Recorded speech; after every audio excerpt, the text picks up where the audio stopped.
Hi there, Stephanie D'Alfonso from YourPowerBreakthrough.com. Today I wanted to take a few moments and talk to you about mindfulness. Chances are you've heard that term being bantered around because it really seems to have become the buzzword these days. It even made the cover of Time magazine. So while you may have heard the term, you may still be going, wow, what the heck is that? Is it a cult? Is it a movement? Is it a technique or a practice? None of those. Really? What mindfulness is I liken it to an umbrella of any number of ways, techniques, or practices that allow us to bring our awareness into the present moment. And that could be through a yoga practice, through a walk in the woods, through meditation. There are so many different ways, and you spend any time with me, I don't believe there's ever just one way to get from where you are to where you want to go. So I'd like to talk a little bit about it, demystifying mindfulness for you, and give you a couple of concrete ways that you can begin to start practicing mindfulness, if you'd like, in this coming week. So the first technique I actually learned from Neil Donald Walsh a couple of years ago. He wrote a book called Happier Than God, and he shared this technique of, at random various points during the day, just stop for 10 seconds.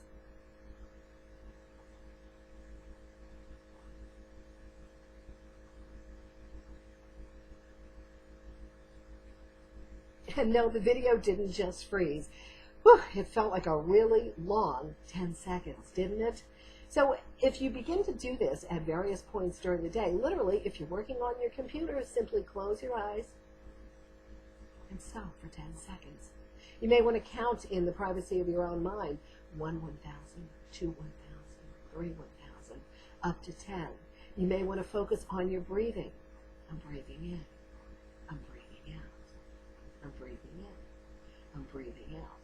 Whatever, it's just at various points during the day, simply stopping for 10 seconds, and then begin to notice how this ripples out into your life.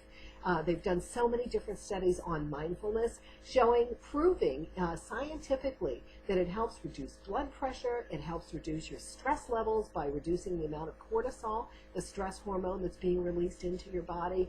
It helps in reducing pain, in inflammation. It is absolutely amazing, the benefits, and it's really pretty simple to practice the art of mindfulness. This 10 seconds, though, can seem like a really long time when you first start. I heard Neil Donald Walsh being interviewed when his book came out, and he kept saying to the interviewer, so-and-so, stop for 10 seconds. And she couldn't do it. Now, I don't know if it was because she didn't hear that he was literally telling her to stop for 10 seconds, or it was the discomfort of 10 seconds of silence. At first, it seemed like a really long time. And yet, with practice, doing this, not just once a day, but doing it several times a day or more, it will definitely begin to ripple out, and you'll notice a lowering of your stress level, finding more balance in every day. So that's one technique that is very simple to begin a practice of mindfulness. Another is to simply begin to notice everyday activities. It could be as simple as when you're washing the dishes, to become aware of the weight of the plate or the dish in your hand, the temperature of the water, the sound of the water, the smell of the dish soap. It could be when you're in your car and you're stopped at a stoplight, if it's recently rained or snowed, and you simply notice the drops of water coming off the tree over to the side. It's about bringing your awareness, if you're out walking in the woods with your dog perhaps, simply noticing the rustling sound of a squirrel, or the call of a blue jay overhead, or the earthy smell of the moss. These are all very simple ways, and they might seem so simple, like how could they have such an effect? And yet, I'll invite you for the next 7 days, because we can pretty much do anything for 7 days, right? So for the next 7 days, practice one or both of these techniques, or something else that calls to you.